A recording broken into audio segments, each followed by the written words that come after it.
Star Wars The Acolyte's third episode proves the Jedi did nothing wrong. This is Exasperator Explains.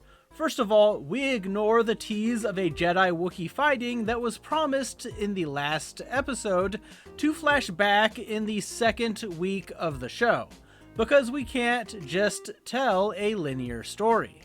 Given that a Jedi willingly drank poison last episode, I thought the Jedi had clearly done something terrible, but this episode revealed that was not the case. Jedi show up to this coven of witches, asked to test the twin children, Mae and Osha, with one purposefully failing while the other succeeds because Osha wants to be a Jedi and Mae wants to be a witch. As far as we can tell, the Jedi are only going to take the one that wants to be a Jedi back with them to Coruscant. Upon finding this out, Mae starts a fire which apparently results in the deaths of all the witches aside from the two young sisters. Now, they could do something really stupid and later flash back again to show what really happened, since it cuts away when Mae starts the fire and before everyone dies. I would not put it past this show to do that and have the Jedi more active in their deaths, because this show believes keeping a secret from the audience and then revealing it is a mystery, which it is not. However, for now, it seems the Jedi tested kids. One was going to go with them, the other freaked out and accidentally killed everyone. You were doing well until everyone died. Clearly, not the fault of the Jedi. You can say, oh, the Jedi should not take kids to be Jedi, but that's a different argument from showing up and then someone deciding to flambe their entire weird occult. Also, the Jedi who drank the poison was a Padawan at the time, so he is the least at fault. He didn't even do anything. Why would he feel so guilty to silently meditate for years and then drink poison immediately? And I think I get the subtext in this episode. I mean, maybe I'm reading too much into it, but I believe the Jedi are supposed to be colonizers, enforcing their way of life on native traditions, and therefore bad. I mean, the witches literally have bows and arrows, even though they have force magic, but the witches' traditions are at least as bad and hypocritical. Case in point, when the Jedi first show up, their leader cautions, "Put down your weapons. No violence." Then when they ask about the children, she immediately possesses someone and takes him hostage.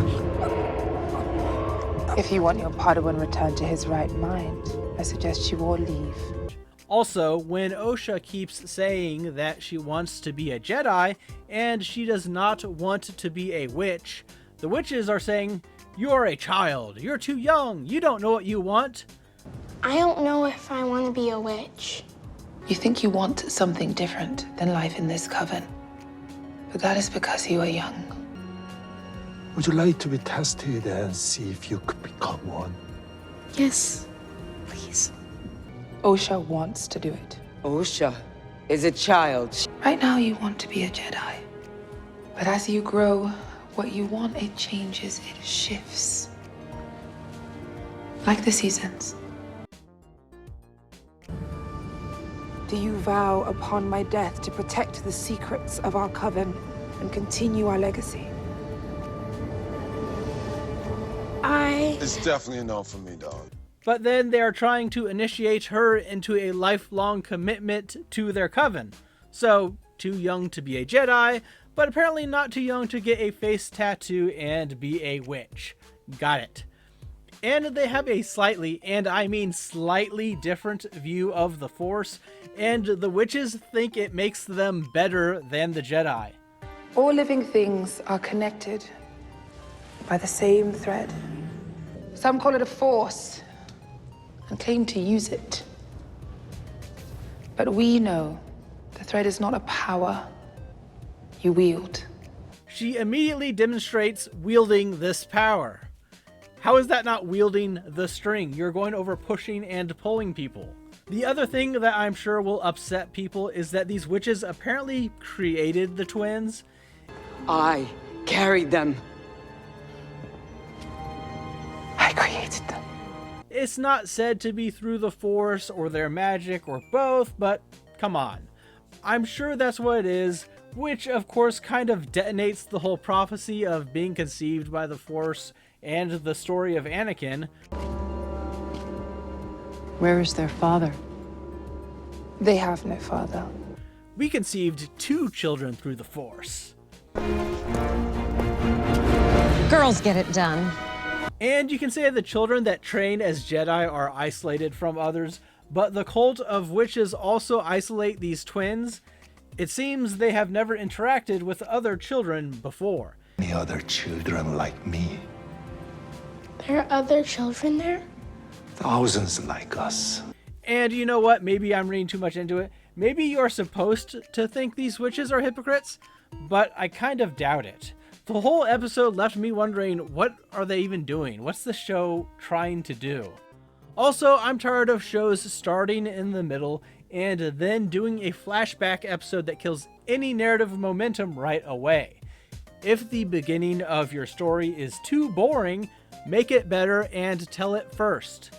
I know it's a common practice, and I know it can be good, but people are doing it too often now. I also think they are using this as a crutch to try and reveal things to surprise the audience when you already revealed the basics of what happened in the first 2 episodes.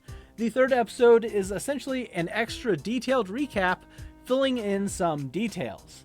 That means all the time you spent being coy and doling out information in the first 2 episodes could have been used on other story beats or character moments. I think the 3rd episode was definitely a dip in quality of something that was just okay to begin with, but maybe that's just me. Let me know what you thought of the episode in the comments below.